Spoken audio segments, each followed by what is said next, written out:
Hello, everyone, and welcome to the Crucial Conversations podcast. My goal on this platform is to empower others towards self-fulfillment. These are the conversations that you need to have to unlock your maximum potential. Whether you are feeling confused about your path in life, falling in love, starting a business, healing your inner child, moving to a foreign country, embarking on your spiritual journey, or building generational wealth, let's talk. The range of emotions and experiences that allow us to fully live our lives on Earth are beautiful and yet can be difficult to navigate. My goal is to create a safe space to talk about life, the good and the bad, in an effort to share wisdom, advice, and insight. I want to connect with you. I want to encourage you and empower you to live the life of your dreams, while reminding you that that does not always mean that you need to change your circumstances. Together, we will help each other level up and have the crucial conversations necessary to do so. All right, we are live, ladies and gentlemen. Welcome to another episode of the Crucial Conversations podcast. Today, I have a very old friend all the way back from middle school to join me today. This is Drake. Drake, welcome to the show. Thank you so much for being here. Thank you.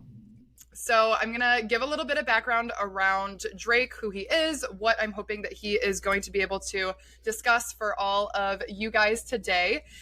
Drake is like a health guru, in my opinion. You know, he has the physical health down, but he also is very adamant on nutritional health, mental health, and how all of those things fit together, and looking at the whole model versus just piece by piece, which is something that I really appreciate about his approach to health overall. So I'm going to read Drake's bio for you guys.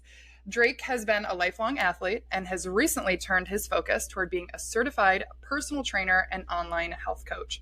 He specializes in transformations for everyday people through sustainable diet and exercise practices. His focus, as he states, is not to change the minds of others, but to get them thinking and doing their own research. So Drake's expertise and his knowledge really covers nutrition, strength, and hypertrophy. Yes, that's the one. Correct. That's the one.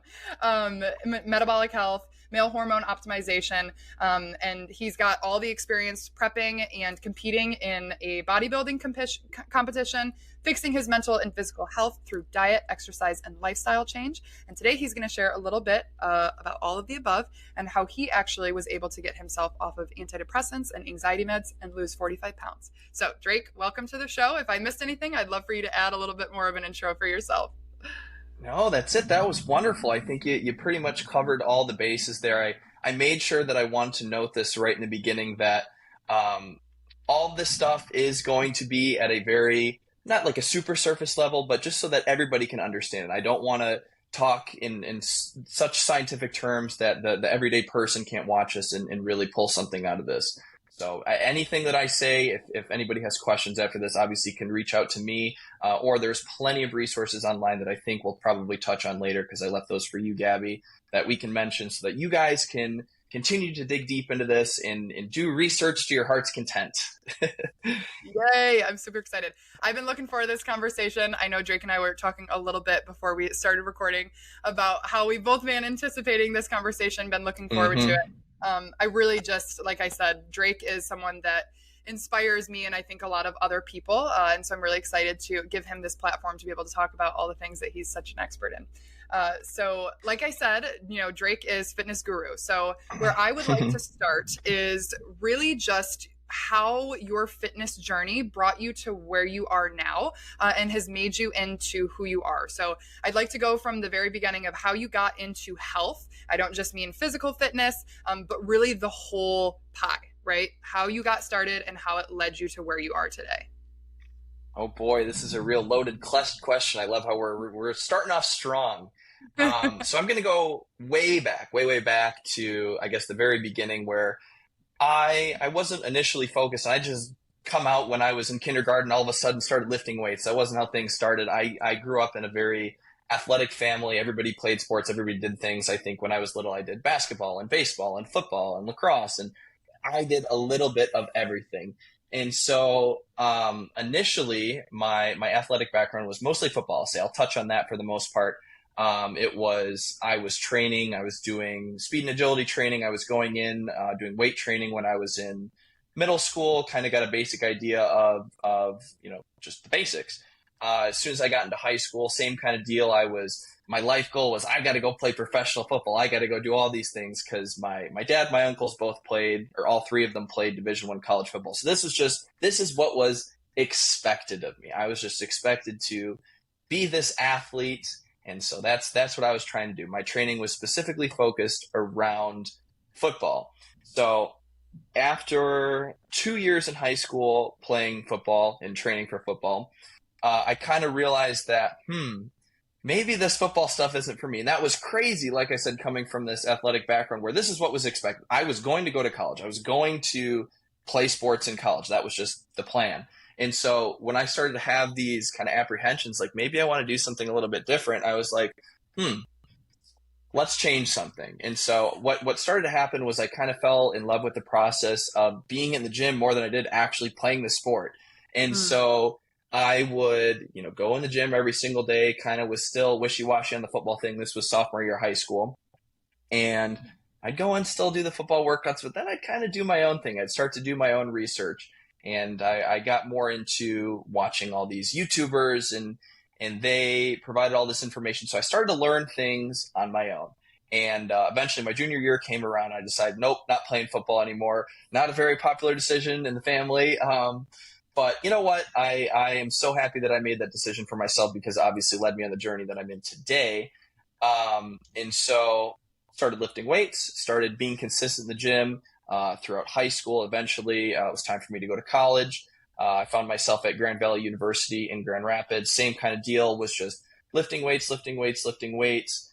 And then, I don't know, this is kind of a different story that I wanted to tell as far as like the mental health journey goes, because that was something that I kind of dealt with growing up, and it was more so than just, this story. There's a lot more to it than that. Sure. So, when I got into college, I was kind of just following what everybody told me to do. Everybody told me, you have to go to college, you have to graduate. And I was very blessed that my dad was paying for my college. Wonderful thing. If your parents pay for your college, you're so blessed beyond belief. It was a wonderful thing. So I didn't have to worry about that, and that was great. But same kind of thing came up where I start to feel like I'm kind of doing this for somebody else. I'm not really doing this for myself. I never wanted to go to school. When I was in high school, I was always running little businesses and stuff. I don't know, Gabby, how much you know about that. But when I was in high school, I used to run businesses. And in college, I was still doing a detailing business, and I was making money. I was like, why am I going to school? I'm making really, really, really good money doing this. And so my mental health was kind of starting to suffer because I kind of felt like I was living for other people. And I was at that turning point again. This is my sophomore year of college. I just finished it. I was about to be going into my junior year. And I was just like, yeah, time to change something again. I have these moments every few years, like something's got to change. I got to do something new. Yep. Which means we're growing. That's a good thing. If you don't think you're doing the wrong thing every once in a while, you need to make a change, you're not growing. So junior year came around. I already had enrolled in my classes for that year. I think it was the fall semester. And I remember it's so funny because I was sitting in a math class. I was taking my math test. And I thought to myself, I literally said this out loud. I wish I had a video of this. This is a moving moment. Sitting here taking my math test. First day of class, I'm like, what the heck am I doing with my life? Like, why am I said this out loud to myself. Why am I doing this? I don't want to be doing this. And I already have stuff set up for my future. I already have other ideas of what I want to be doing. So kind of, again, that was a turning point for me. I kid you not, that day, right after that math test, which I didn't finish because, why would I do that? I logged into my student portal and I decided, nope, not doing this anymore. Not going to school. I'm going to figure out something else, which eventually led me into other work stuff, but I don't need to touch on that. But dropped out of school, and this was at a point where I was at my heaviest. I was like 215 pounds, and I didn't feel good. I felt disgusting. I felt gross. I was on Zoloft, which I'm sure lots of people are probably familiar with. I think something like 30% of the United States is prescribed some kind of antidepressant anxiety medication. I was on 25 milligrams of Zoloft every single day, and I found myself at a point where I was overweight. I was sleeping like 12 to 14 hours a day. Like all I wanted to do was sleep all the time. I felt super complacent. So the way that anxiety drugs work, or at least this one specifically, it's an SSRI. So it works on your serotonin receptors. And serotonin is your peace hormone in your body. So when you have a lot of serotonin in your body, it makes you feel calm. It makes you feel at rest, which is really good for people with anxiety and depression. But for me, it just made me feel like a lazy bum all the time. And I was so not happy with that because I'm like, go, go, go. I want to be doing stuff. I want to be moving. I want to be, achieving things. And here I am, complacent, doing nothing. And so I was on those drugs or on that specifically for, I think, 2.5 years from the beginning of my freshman year of college, or just before that when I was transitioning into my freshman year, until right around that point where I had that breaking point in when I was taking my math class. And so I went to the doctor. I got all kinds of blood work done. I was concerned because I was like, I don't know what it is that's causing me to just feel tired and complacent all the time. I didn't connect the 2 and 2 with the anxiety medication the way that I was feeling. And so I got my testosterone levels checked. I got my thyroid checked. I got every possible thing that the doctor said it could be checked. And everything came back flying colors, normal. I'm perfectly healthy, meaning like blood markers were healthy. Mentally it was not the best, but blood markers were really healthy. And so I was like, I think that the only thing left to check is the anxiety medication. So nope, time to go, time to get off that stuff, time to figure something else out. I would much rather find a healthy way to deal with this anxiety that I had been dealing with my whole life than to just be tired and not be able to do anything for the rest of my life. Because like, what kind of life is that if you're sleeping the whole thing away and you're not happy with what you're doing? Something's got to change. And so I decided, okay, going to go back to baseline, got off that medication. And within a few months, I was starting to feel so much better. I was feeling so great. It was wonderful. I all of a sudden had my energy back. I didn't have anxiety, which, looking back, doing some self-reflection, that whole living for other people and doing the things that other people tell me was the right thing to do was kind of leading to that anxiety deep down. And I didn't really understand that because in my mind, what is causing my anxiety? I don't really know. I'm not really anxious about anything specifically. I just have this underlying, why am I anxious all the time? Everything makes me anxious. Certain things bring it out more than others, whatever. But as soon as I, started pursuing what I wanted to be pursuing, gone. Everything was gone. And I felt so much better. I started losing weight. I started having more ambition in everything that I was doing. And a big part of this, obviously, and we're going to touch back a full circle here, was my diet and my exercise. So obviously I've been relatively consistent with exercise most of my life. Obviously there's periods in between with when COVID happened, when I had, this was 3 different medical events in my life. I had 2 surgeries and a heart issue. This was more recently, but we'll touch on that later.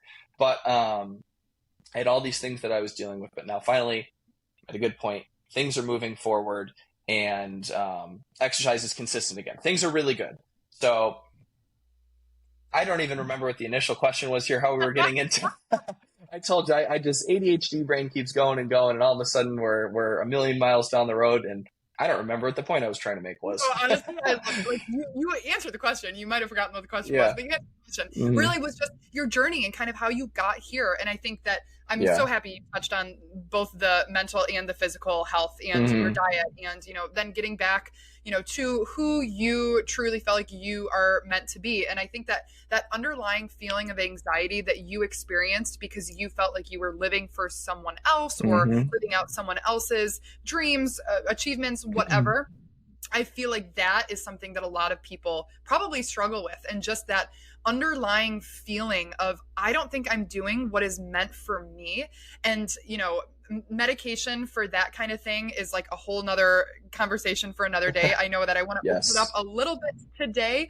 But I think that, really doing that self-reflection is so important because it may be as simple as, hey, I don't think I actually want to go to college. I would rather be focusing my time on, this business or that business or building out my career in this way. And it might be something that is as categorical as that. But for other people, it might just be like an entire full circle kind of thing of I am trying to be someone that I'm not, so I think that self-reflection is so important. So I love that you touched on that. But I would like to talk a little bit more specifically about, your your recent experience participating in that bodybuilding competition and how you got yourself from you said, you were not feeling so hot, you were feeling kind of gross and overweight, and your mentality wasn't there, how you went from that to competing in a bodybuilding competition and what drove you to do that. Okay, yeah. So this, I think, was probably the biggest experience for me, was this competition. So it's in on the surface level, it's like, okay, you dieted down and you did a show. It's like that doesn't seem very deep, but it's, I don't want to say that everybody should do something like this in their life that really pushes them, that's really just like, mentally challenging, to really kind of figure out who they are. And so it was so much more than just like a physical transformation for me. It was me kind of finding out like what works for me, who am I through this. And this is when I really started looking into, what is the optimal human diet? What is going to make me feel the best? Because I am obsessed with that. I'm like, how can I be the best? How can I be the best at this? What is the best for this? I do so much research into everything I do before I do it. What is really healthy? So I started optimizing and doing a primarily, I'll say, carnivore diet, but it's more so just like animal based. I would mostly eat meat. So grass-fed meats like ground beef was my primary because it was relatively inexpensive. And I do believe that ground beef that is 100% grass-fed is about the healthiest meat that you can put into your body. Fruit, honey, raw dairy, as much as I can find. So in Michigan and in lots of states, raw dairy is really difficult to come across. It's technically illegal to buy, but there's certain loopholes that you can do. And in other states, it's legal. It's a whole weird thing. But that was pretty much it. Very, very, very lean. And I felt unbelievable. I was like living off of this amazing high. One, in part because I was obviously eating so well. I was losing weight. I was making sure I was doing cardio and taking care of my heart health and whatnot. And after 3 weeks out, I was kind of like, okay, now I'm starving myself and this is getting to be unhealthy. So I'd say up to that point, I felt really good. And I think that is a prime example for people watching, that when you eat these whole food diets, I wasn't really that hungry. Like, yes, I would think about food. Yes, I would rather eat a little bit more, but I wasn't starving. I wasn't so terrible. I wasn't just thinking about food all the time until 3 weeks out. And so I think that is a perfect example of, if you do this, you will feel significantly more satisfied you'll just feel significantly more satisfied. You won't have to worry about your cravings and all that. I wasn't craving other garbage. I was like, I'd rather eat a little bit more chicken breast today. It wasn't anything crazy. It's not like I want to go out and eat cookies and pizza. I didn't feel that way, because once you train your body to instead of attaching food to a feeling, or the feeling of like happiness in the moment, you attach the feeling of food to your overall well-being. So when I eat food, my energy would be good. My skin would clear up. I would feel stronger. I would feel leaner. I would feel healthier, a little bit lighter. I don't know how to explain this. I'm sure after a night out, let's say you go drink and you eat some pizza, the next day you just feel heavy and gross. And never feeling that way was such an addicting feeling to me, because every single day, every single day I was feeling better and I had more energy.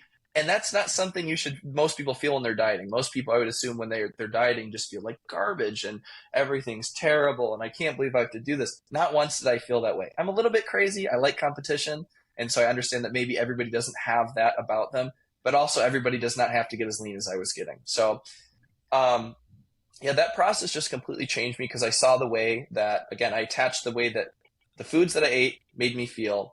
I found the foods that specifically made me feel the best. And I think that for the rest of my life now, because I had that experience in an extreme environment where I was in an extreme diet, that I can have these habits for the rest of my life. So even if I am not dieting, I do not track my food whatsoever anymore, because I think mentally that's very draining over time. And I'd recommend that most people don't, unless you're having an extremely hard time losing weight after you've already implemented all these things that we're going to talk about in this podcast. Then maybe do that. But unless you're competing, you don't need to do that. And I don't do that because I don't think it's sustainable. But since I'm following this whole foods diet, I feel satiated all the time. I feel great. And that's something that I guess this whole experience really proved to me. Yeah, that's awesome. And I think too that what you were saying about the discipline that something like this requires it's like obtaining that state of peak performance for such an extended period of time. I mean, you were training for this competition for 12 weeks. That's 3 months. So that's a decent amount of time to be regulating all the things that you're putting into your body, how you're moving your body, the kinds of things that you're feeding your brain. It's all very, in my opinion, regimented. You have to take account for everything. And so to be able to prove to yourself that you were able to maintain that level of consistency and discipline proved so much more to you mentally than it did physically even. You know, you were able to reap those results of your discipline and consistency on a physical level, but to be able to prove to yourself that you're capable of getting down to that low of a percentage of body fat, or being in the gym so consistently, or only fueling your body and denying the urge to eat the pizza or go out drinking or whatever it was. Like, I think that proved so much to you mentally. And I think that because of who you are and how much I relate to you, because I resonate with so many of the things that you're passionate about. And I think it really all boils down to the fact that we are achievers at our core, and we're so hungry understand, you know, what we're capable of. And so there's just this constant like desire to be the best that you can. And sometimes, you know, that can get a little bit like, oh, okay, just give yourself a moment to breathe, like appreciate where you're at, you know, like there's a balance, whatever. But I think that you going through that process was so powerful for the past version of yourself to be able to look up to, and the future version of yourself to be able to refer back to as a track record of your abilities, which I think is so awesome.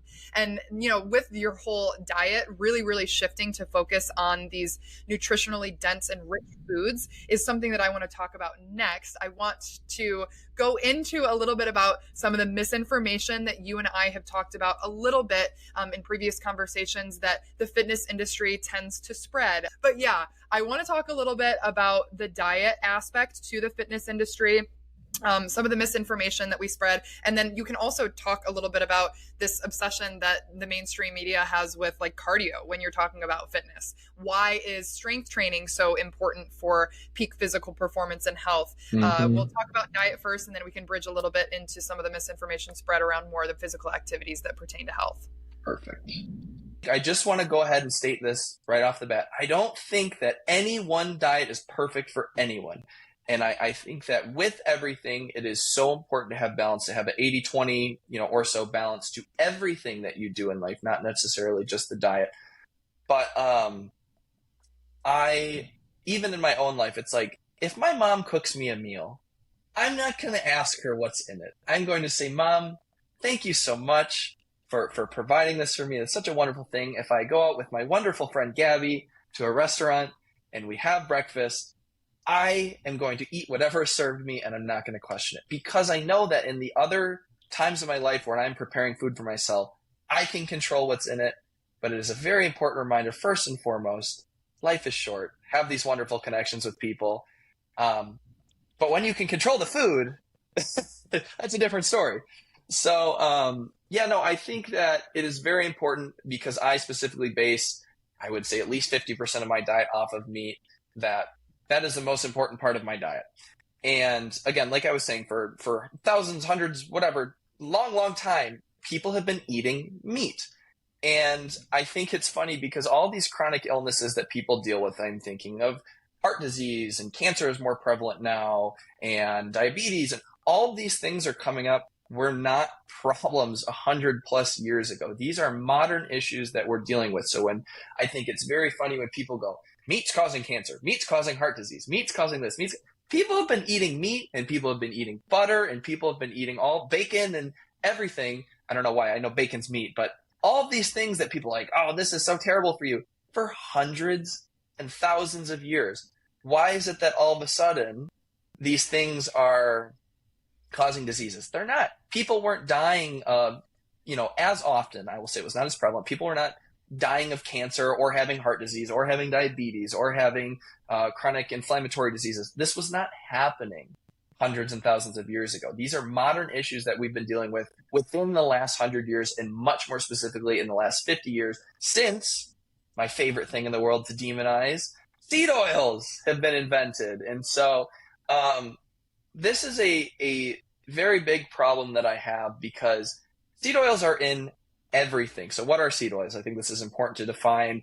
Canola oil, vegetable oil, soybean oil, peanut oil, any blank oil. The ones that I want to kind of disassociate from that are avocado oil, olive oil, and coconut oil. Those three are completely different. They're made completely differently. Don't think about those. But all these seed oils are in absolutely everything you eat. I'm going to give everybody here watching a challenge. Next time you go to the grocery store, go look at any food that has a product label or a nutrition label on it or ingredient label. Geez. And I would be willing to bet 97.5% of everything that you look at is going to have seed oils in them. And now, again, everything in moderation, I think, is okay.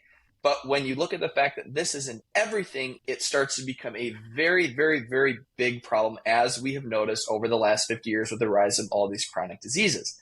And so the ideal ratio of omega, sorry, I should start with this. There's multiple different kinds of fats, but omega-3s and omega-6s, I'm sure most people have heard of. So things like salmon are really high in omega-3s, and omega-6s are the heart-healthy seed oils. Please disregard that information.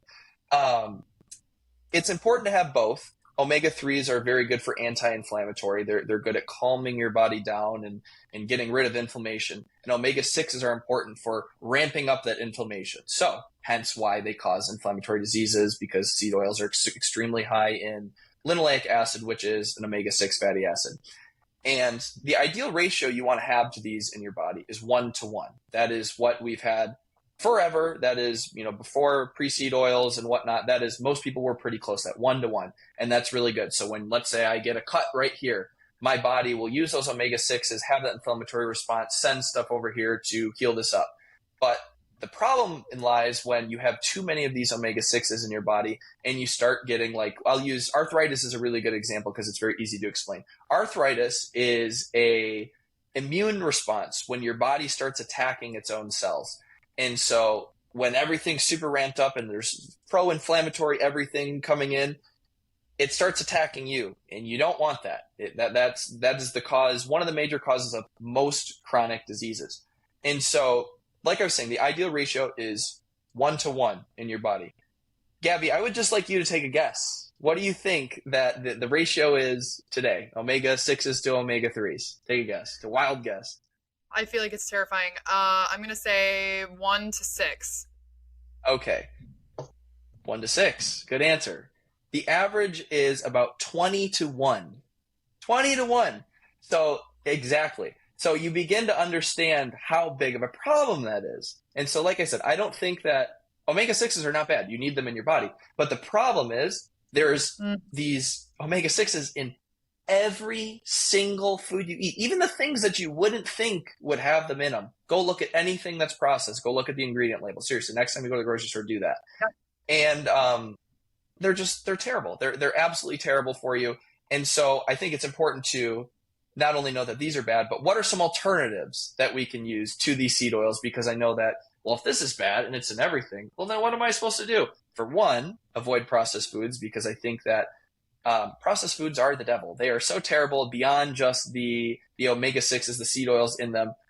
It's not good for you. They're super high in refined sugars. They're super high in all these things that are going to make your body overeat them. They taste good for a reason. Food companies are incentivized to make their products taste as good as possible, so you get addicted to them and you buy them and you buy them and you buy them and you buy them. They profit from you being addicted to their foods. So The good news is when you eat whole foods, they have all these different foods have mechanisms in them that say you're full. You do not need to eat anymore. So I don't know if you've ever tried to overeat on steak or on bananas. It's like you probably can't eat that much. You can only eat so many bananas. You can only eat so many blueberries. You can only eat so much meat. It's like all of a sudden you're like, okay, yeah, I don't need to eat anymore. And you probably can't get your body to that feeling of like, you're done with a Thanksgiving meal and I am stuffed to the brim full of food. You probably don't feel that way when you're done eating these whole foods. And that's on purpose because you're not supposed to feel that way. We're so used to these modern foods that are so appetizing. They're just so good that your body says, we may never get this again. there's no cheeseburgers in nature. There's no Twinkies in nature. You can't go pick a Twinkie off a Twinkie tree and go eat those. But I was going to say, if you get cookies and you have let's say a whole sleeve of Oreos, I myself have personally demolished an entire pack of Oreos in one sitting. And that's probably more calories than I need an entire day. And guess what? That was not the only thing I ate that day. And so processed foods, garbage, stay away from them. Anyways, we're talking about alternatives to seed oils. That got down in a rabbit hole there. So we're going to round back. I almost want to pause because with the whole processed foods, I think that at the end of the day, it's so, I don't want to say difficult, but like you said, those types of ingredients that are there, it's dopamine. Like it all reverts back to this idea of dopamine, because it's like the synthetic sugars and everything that is put into these really awful foods. I mean, it's like you can't satiate your hunger, because not only is it like not a hunger of just, your body that you're trying to fulfill with these foods that aren't whole, but it's a hunger of the mind. And that's where overeating comes into play, of like the mind body connection, because the dopamine hit that you think you're getting from these sugary foods, it's such an unsustainable type of, brain body connection. Like it's not sustainable. And I think too, that with all of the processed foods going on, outside of meat, outside of, whether you are a vegetarian or you eat a bunch of meat, like the real issue, I believe, lies in the processed foods and how we're growing these things, how you said you eat grass-fed beef. Okay, that's awesome. A lot of the other brands out there that we have for meat, or Impossible Burgers, God forbid those things. Oh my God, don't even get me started. Yeah, no, but I mean, like the mechanisms in which they cultivate this meat and prep it and send it out. I mean, that is the true issue. It's not the meat itself that people are eating, or it's not, the food itself people are eating, but the ingredients that go into these kinds of foods. It's so bad for your body, and it's so bad for your brain. And so I guess for you, I want to stay on this processed foods idea really quickly. If you can give some whole foods that you eat on a routine basis, what does that look like for you? And what are some key foods that you have eliminated because you have learned so much about nutrition and about diet, about the brain body connection and everything of that sort? Oh, so of course, I'm so glad you touched on so many of these things. You're bringing up so many points that I'm like, somewhere in my mind, I know I wanted to touch on, but you're bringing them up. So, like I said, I eat primarily in my diet meat. Most of that meat comes from beef, just because I think that beef is the healthiest meats you can eat are the ones that are raised as close as they can be to the way that they would have lived in nature. So, like cows eat grass. If there's a wild cow is going to be eating grass. And so if you can get cows that were fed grass, wonderful. You're getting a cow that is exactly how it would have been raised in nature. So like there's problems with stuff like pork, where pork is fed grain and soy. Pigs would not have eaten grain and soy out in nature. There's no wild grain and soy that pigs would have been fine. So that's a problem. So ground beef, 100% grass-fed finished ground beef, sometimes steaks. I like shrimp. I like eating salmon every once in a while. I try to not eat that as much. But I usually stay away from chicken and pork. They're not bad, but lots of the times the way that they're raised is not evolutionarily consistent with how they would have been raised in nature. So again, chicken and pork are usually fed soy and grain. And I'm not going to go down the rabbit hole of why soy and grain aren't great right now, but I just avoid that. So we'll go with that for now. So mostly eat meat, fruits, honey, eggs, dairy. That is, I would say, 80% of my diet. And I just want to preface again that I don't think that this is the way that everybody should be eating. I think that everybody is going to be different. I don't eat vegetables. Oh my gosh, so crazy. And we'll get into that a little bit later. But I don't eat vegetables because I think that I can get all the nutrients that I need from everything that I'm eating.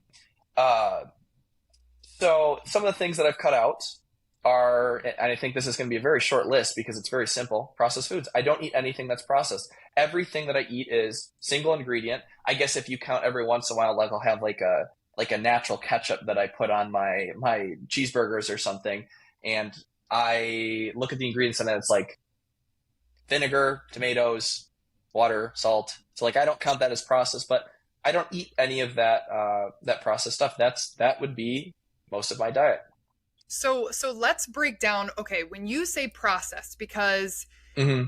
it's it's a little bit hard to wrap your brain around, okay, what is processed, what is not, because when you're looking at the ingredient Hmm. label and you're like, oh my gosh, there's so many things that go on in, this food I didn't even know existed, like, why can't I pronounce this ingredient, or like whatever, what does processed mean to you, or when you're looking for things to eat or not eat, when you, I guess, is it the number of ingredients? Like, I want to make this as simple to understand as possible for Yeah, people that are listening. super, super, super simple. So, like, let's say I look at an ingredient list of something I want to buy. So, like a hot dog, in my mind, there's good ones and there's bad ones. I really like hot dogs, so I wanted to find a way that I could eat hot dogs. And so, when I look at an ingredient list for a hot dog, let's say we're going to use this example. When I look at that ingredient list, I want to make sure that all of the ingredients on that list are like single whole foods. So it's like the hot dogs that I eat. I wish I had a picture of the ingredient label here, but they're beef, spices, salt, and that's basically it. So it's like 100% grass-fed beef, spices, salt.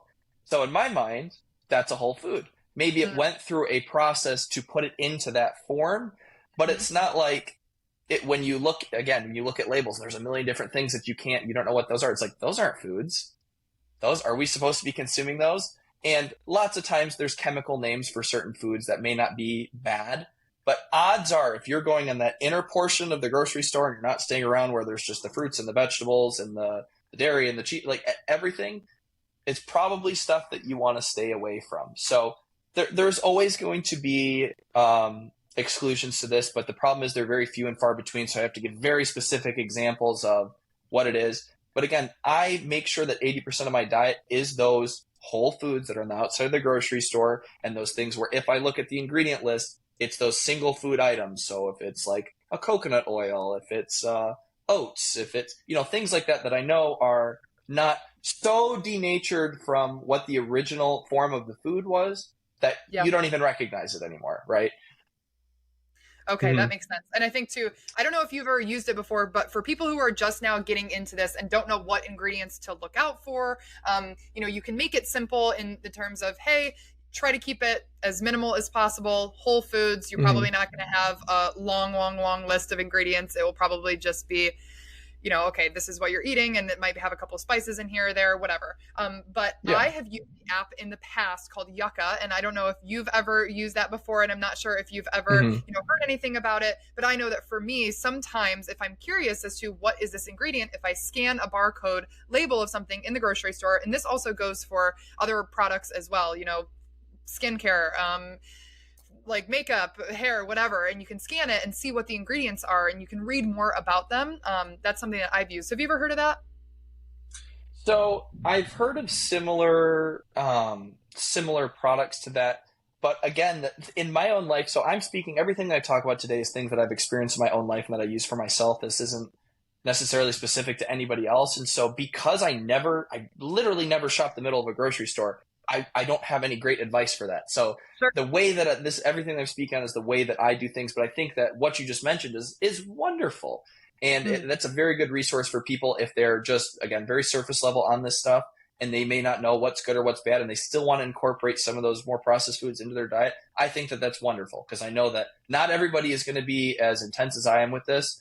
I think that's a very practical alternative. So thank you for mentioning that.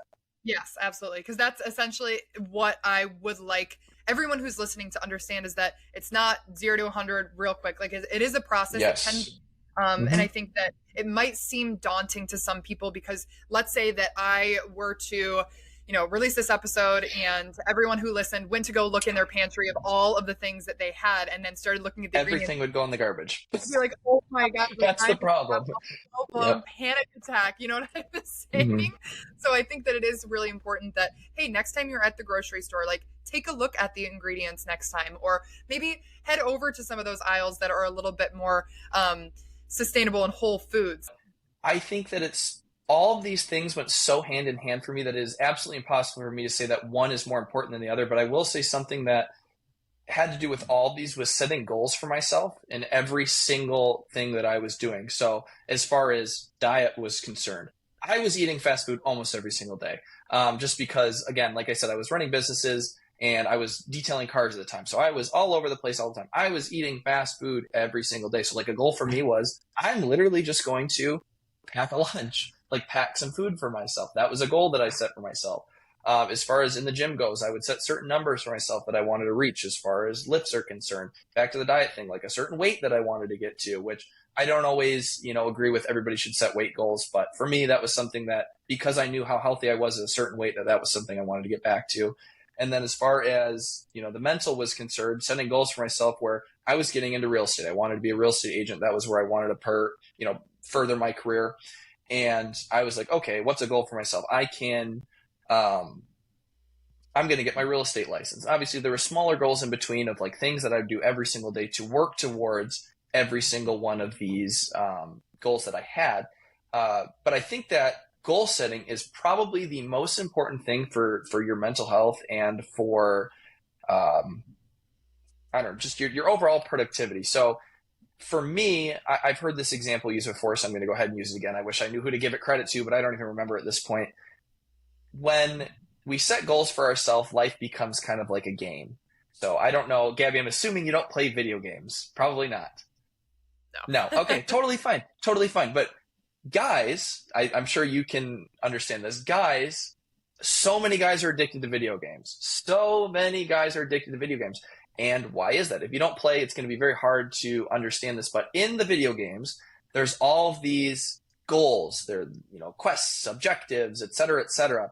And every time you achieve something, every time you check something off the list and you get a little bit better, you get this incredible dopamine spike and it makes you feel so good. Hence why I'm not going to generalize, but people that don't have as much going on in their lives will usually play video games because it gives them that feeling of I am achieving something in life. So for me, I wanted to make my life like a video game, and I wanted to set all these different goals for myself so that every day I could go, I did that, I'm getting better. And not only do I'm just like, okay, I'm getting better, but I can literally look at the progress I'm making here. I was tracking everything that I was doing, and because I was setting these goals, checking everything off one by one, I knew here is the proof that I'm getting better.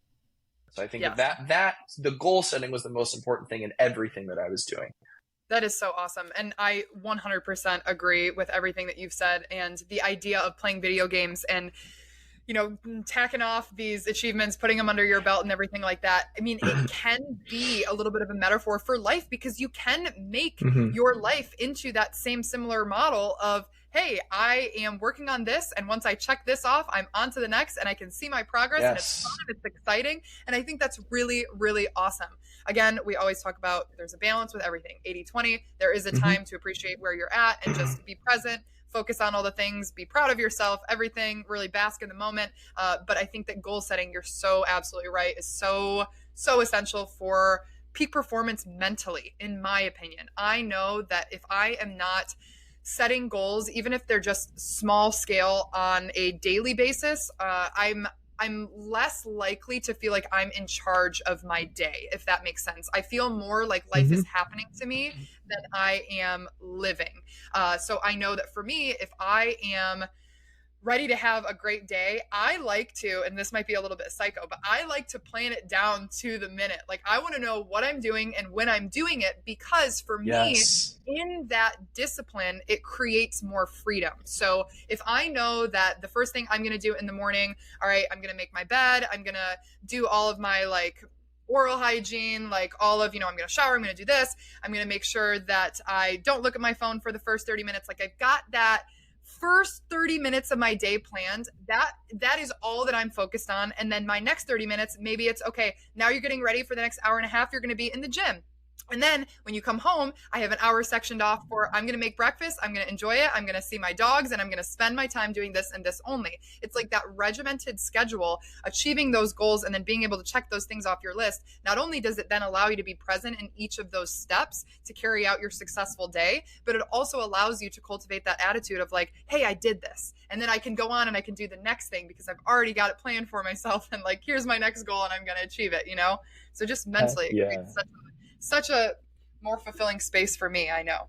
Okay, very awesome. Now, I definitely don't want to skip these two things. I know that this has already been such an amazing conversation, and I'm so grateful. But I do want to talk a little bit about, because you had it in some of your areas of knowledge and expertise, about male hormone optimization. What does that really mean? I know that that might be something that is correlated to, you know, your diet and all of the other things that we talked about, mind-body connection, everything like that. But I would like to hear a little bit about where you're coming from in your knowledge of that and how you think that our generation would benefit from hearing about some of the things that you might have to share.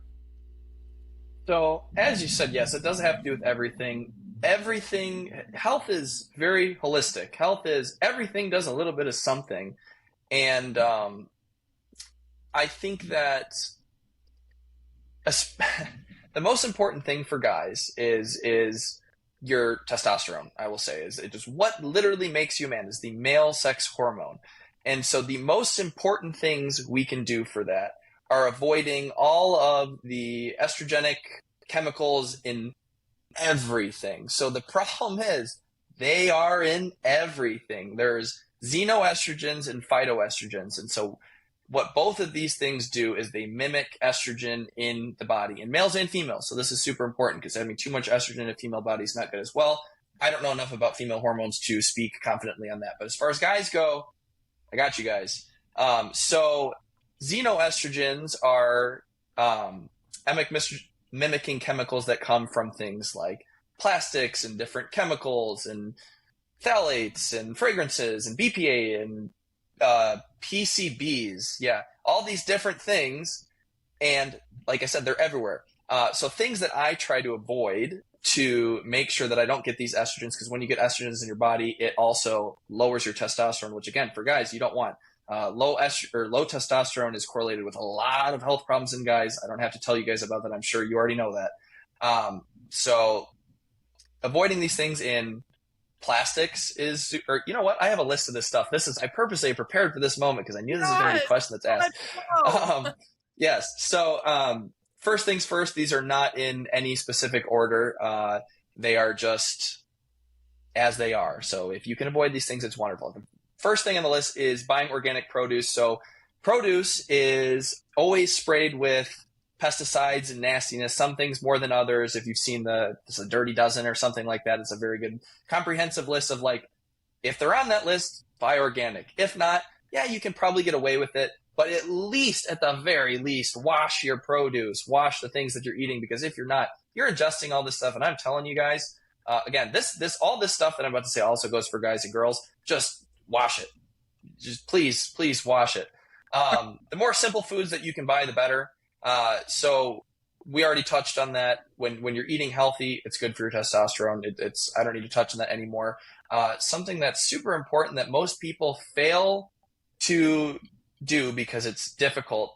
Stop drinking out of plastic bottles. When plastic bottles are, water bottles you buy, the big packs from the grocery store, when they sit in those bottles, the water is getting, the plastic leaching into all the water. It's disgusting. You don't want that. That is one of the biggest sources of xenoestrogens in the whole world. So avoid that at all costs. On that topic of water, we should probably be avoiding drinking just regular tap water as well. Again, if you're really curious, you can look up tap water reports in your area, and you would be amazed at not only the endocrine disruptors, things that are affecting your hormones, but just the lead and mercury and all this stuff, this garbage that's in here, chlorine, like it's so bad for you. And I know that everybody's not going to go out and buy glass water bottles. I like to buy Mountain Valley water bottles, but they're like $3 a pop. I know that's a little bit crazy, but I value getting very high quality water. If that goes to show you how important this is, $3 for a liter of water, that's how seriously that I take this. Maybe you don't take it that seriously. but I'm just letting you know it's important. So what are some alternatives to plastic bottles and tap water? Because that's like, okay, well, those are my only options. No, you can get really high quality reverse osmosis systems for your house. It costs like $200, which sounds like a lot, but your health is important. Yeah.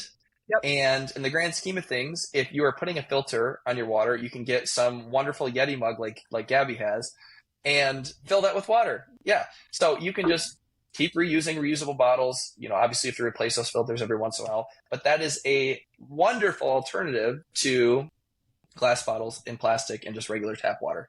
So next on the list, very important stuff, fragrances. So I know that this is kind of a weird one. Some people, you either know about this or you don't know about this. I use nothing in my life. We're going to personal hygiene products now. Nothing that contains fragrances. So if ever you look at something on a bottle, if you're using any products, like I said, hygiene products, and you look on the label and it says fragrances, garbage. I don't touch it. And it's so funny because I've been not using products with fragrances in them for so long. If I go to the gym and I smell somebody that has cologne on, it makes me want to vomit. Like, it's so bad because it's like, oh my God, it's affecting me and my brain and whatever. And yeah, anyways, not ideal. But fragrances, again, are very, very disruptive for your hormones and you want to avoid them at all costs. The problem is they're in everything. So again, what are some alternatives to this? Like if I think my deodorant's over there somewhere, but the deodorant that I use has essential oils in it. And obviously there's higher quality ones and lower quality ones, but if you can get organic essential oils, those are safe. Those are not going to, well, in the context of hormones, they're not going to affect your hormones, or not nearly to the extent of something that a synthetic fragrance would. So stay away from fragrances. Washing your hands, I know that sounds like a silly one, but anytime you're touching stuff, especially, I know I'm contradicting myself right now. This clothing that I'm wearing right here, this shirt from Lululemon, is a polyester blend, which I usually try to stay away from, but I have a few of them because I like how they fit.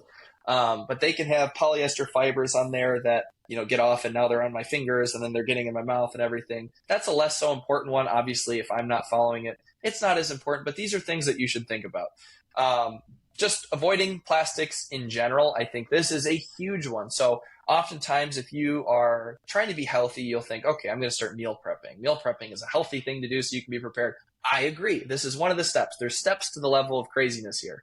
And, and people will get these really cheap plastic containers off of Amazon. I've seen so many people use them because you can get so many for such an inexpensive price that they use them, and that's fine because you're being intentional with your eating. I think intentional eating is important. But when you're placing hot food directly into a plastic container, especially these really cheap, the black plastic is the worst. Yeah. Anything that like a microwavable dinner comes in is the worst. We're putting hot stuff directly in there, and then we put it in the fridge, and then what do we do when we want to eat it? We nuke it in the microwave. And like, especially if you've seen, right, yeah, so sometimes your plastic is melting. There's plastic.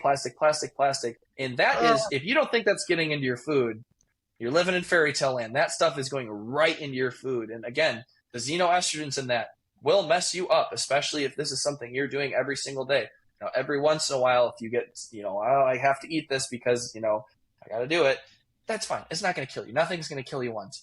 But the alternatives to this are glass Tupperware. And it's like, okay, that's a lot of an initial investment, which is true. I mean, I think you can get they sell big sets at Costco. Costco is a wonderful place for buying stuff in bulk, as we all know.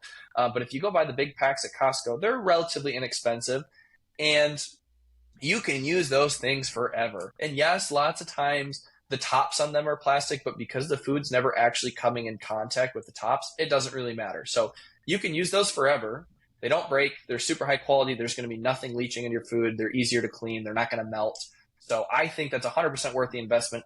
That's all that I use when I do meal prep. So highly recommended as far as that goes. Another thing, again, this is going to be one of the more underrated ones, but having a clean environment. So what I really like to do is, I don't have it here with me because I'm in the process of moving right now, but I have an air filter that sits next to my bed. So obviously if you're in your bed for 8 hours a day, you're going to be breathing a lot of air. You're going to be sitting there for 8 hours at least every single day. And lots of times you got air moving around, stuff gets dirty, you get lazy, you don't clean.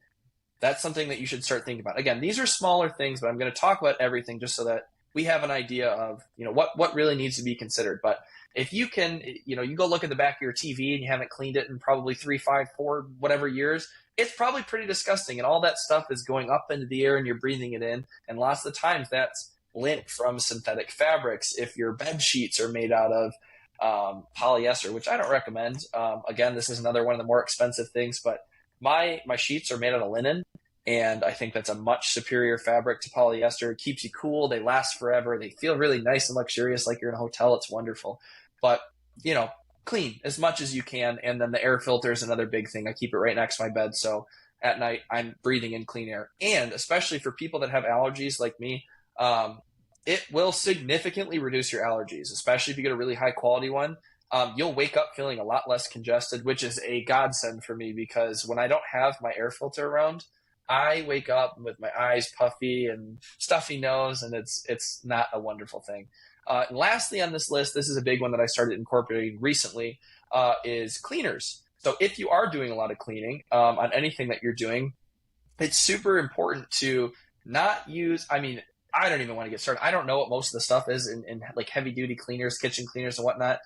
But if you're touching it and you're breathing it in and it's all this nasty nonsense, guys, you can use vinegar and baking soda, and I put lemon juice in when I make like spray bottles. Yep. Vinegar with water, 50-50 mix, and then lemon juice.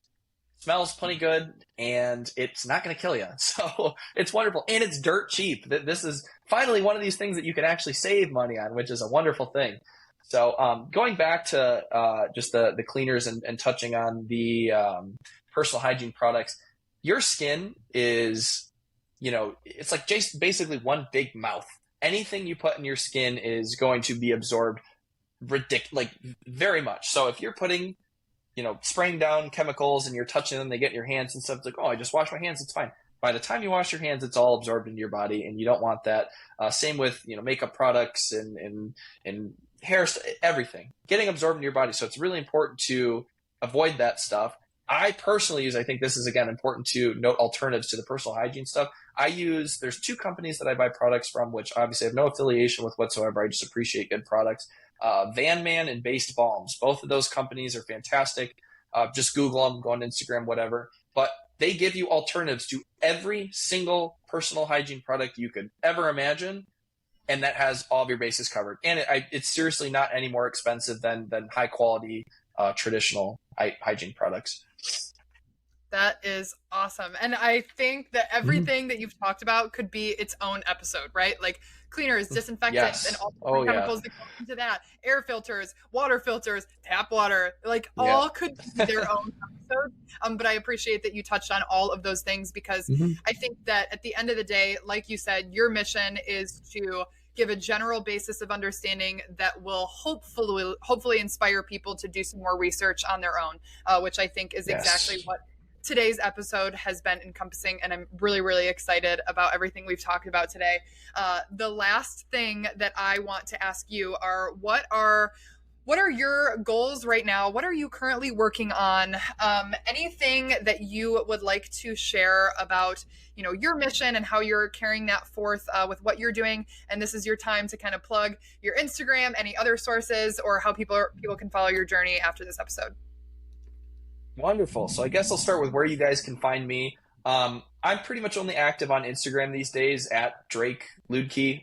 If you guys have any questions whatsoever, I will feel 100% confident answering whatever you have. And if I can't answer something, I will totally point you in the right direction to somebody who is smarter than me that can answer the question for you. So I think that's super important. I did not want to touch on anything that I did not feel comfortable touching on, because there is so many people in this world smarter than I, and I'll let them explain it. Again, as Gabby just stated, this was just supposed to be surface level to get you guys thinking about all this stuff. And I feel like we've done that. You have a lot to go off of right now.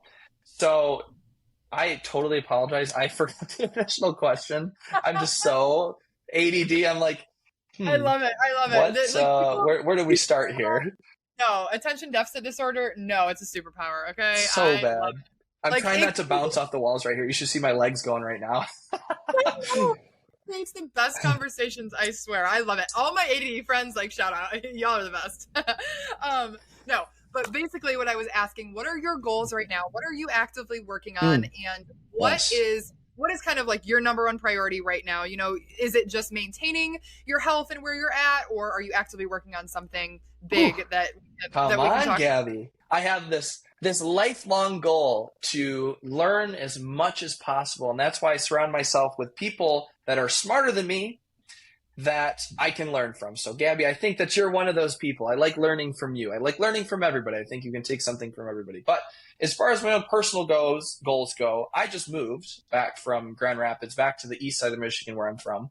And so I'm working on getting an in-person personal training job right now. I have funny enough, on Tuesday, actually, an in-person interview with Equinox Gym in Bloomfield Yeah. Hills, which is really cool. It is kind of a dream job. I think that would be super awesome to go work in a nice high-end environment when I have access to people that really want to get better. So I think that that's great. Beyond that, though, because I think more important than that, working on stuff on my own, I offer online coaching now, which I am so excited about because I've seen the way that all this stuff has impacted my life, and I've kind of tried to give you guys a little bit of an insight. But you'll probably never understand the magnitude of which all this stuff has helped me unless you do it yourself. I always say that most people don't know what good feels like. And that's because most people are living the way that the average person does. And so once you start to feel how good all this stuff feels and how amazing it's euphoric. It's like, seriously, it's so amazing. And so I guess another one of my big goals is just continuously chasing this, learning as much as I can so that I can obviously help myself and then help as many other people as possible, get this message out to people. That's why I'm so thankful that you had me on this podcast. I've had an opportunity to talk to people that I get to talk to here. And that's my biggest goal, I would say, is helping as many people as I can and opening the eyes to the fact that health and fitness is so important, is so important, not just to living a long life, because I think that everybody thinks, well, if I'm only going to live an extra 3, 4, 5 years, who cares? It doesn't matter. That's not the point. The point is not living a longer life. The thing is living a longer or a higher quality of life. My quality of life is extraordinarily better than it was, just a few years ago, just a year ago even. I'm continuously getting better. So those are my biggest goals, I would say right now, most importantly. I love that so much. And the last thing that I will say, just touching on everything that we've really talked about today, I think that the food that you're putting in your body, the way that you're moving your body, the things that you're applying on your body, your skin is one big mouth, everything all is contributing to the overall frequency that you are radiating as a human being. And so when you are focusing on the types of ingredients, the products that you're using, the types of exercise that you're doing, exercise in general is awesome because, endorphins, they're awesome. Like, you genuinely feel this, like, you're working towards something and achieving something and you feel good about doing it. And it raises your frequency. Like, you really are happier because of it. And I think that, like, I don't want to make it sound, oh, this is super easy. Here's a one fix for all. If you're having a depressive episode, like, just, smile. Like, I don't want to sound like that, but I do think that taking the time to focus on what you're feeding your body and your brain, it really does have such impactful and profound effects on your state of being because you're radiating at such a higher frequency. And the things that you're putting in your body that are processed, that are gross, if you're just moping around all day, like, you are vibrating at a lower frequency and then attracting things that resonate with that lower frequency. And it's all like shift back to that idea of perspective and abundance and like attracting what you are and everything like that. And so your focus on only putting the best things in your body attracts more opportunity for you and more abundance for you. And like, it really is science. And so I love that we were able to talk about all of this today. I'm super, super excited. Drake, please, if you have any other resources, if you have books that got you into this kind of thing, blogs, or anything that you want to plug, please send me links. I will put that all in the episode description. And then, of course, we'll tag your Instagram. And then hopefully if anybody has any questions, they can reach out to you personally. But I just want to say thank you so much for taking the time to come onto the show and really just being a light for everyone who may have been curious to learn more about the health and fitness industry. You have been able to break down some very complex ideas into simplistic terms that allow for not only someone who may have experience with some of these topics, but no experience at all to understand what you're talking about and hopefully instill that desire to go out and do their own research. So I really, really appreciate your time today. And if there's anything else that you want to share, please do so now. Otherwise, I will link everything in the episode description. Awesome. Well, I really appreciate this opportunity. It's so cool. Regardless of the podcast, just being able to chat with you and be able to touch on all this stuff, I think is so incredible. But one very last thing, I promise it'll be brief, that I want to touch on that you just mentioned that I think is the most important thing. And if you get nothing out of all of this, I think this is the key thing that you need to know, is that anytime you are trying to be intentional with your health and fitness, you are doing more than almost everybody is doing. If you are intentional with the foods that you eat, even if they're not exactly what we talk about here, if you're intentional with the just trying to get to the gym, just getting there, just being intentional with setting that goal for yourself, that is the most important thing. Thinking about this stuff, being conscious about this stuff, and as you get into it more, the details will follow. But other than that, that's all I got. Awesome. Well, thank you so much, Drake. And now that you're back on the east side, we got to hang out soon. Yes, ma'am. Yes. All right, everybody, if you have questions, please check the episode description. You'll be able to see all of Drake's info there, and anything that he sends me, I'll also plug there. So, Drake, thank you so much, and I will talk to you soon, okay? Of course. Sounds good. Take care. Thank you all so much for tuning in to this week's episode of Crucial Conversations. I hope that you were inspired by this talk and reminded that you are capable of anything you have the capacity to imagine. Share this episode with someone that you want to help unlock their maximum potential. Because sometimes in order to find the answers, you have to know how to ask the questions. And that is what we do on this podcast. I love you all, and I will see you next time on Crucial Conversations.